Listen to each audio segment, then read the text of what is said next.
Salam əziz bacı və qardaşlar, Ramazan ayının son gününün, 30-cu gününün duasını oxuyuruq. Allahümmə ec'al siyami fihi biş-şükri vəl-qəbul, alə mə tərzahu və yərzahur rasul, muhkəmətən furu'uhu bil-usul, bihaqqı seyyidina Muhammedin və alihi-t-tahirin, vəlhamdülillahi rabbil aləmin.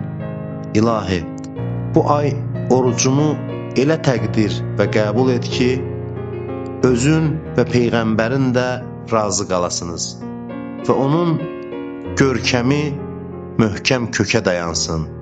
Səni and verirəm sərvərimiz Muhammədə və onun pak soyuna, həmd olsun aləmlərin Rəbbinə.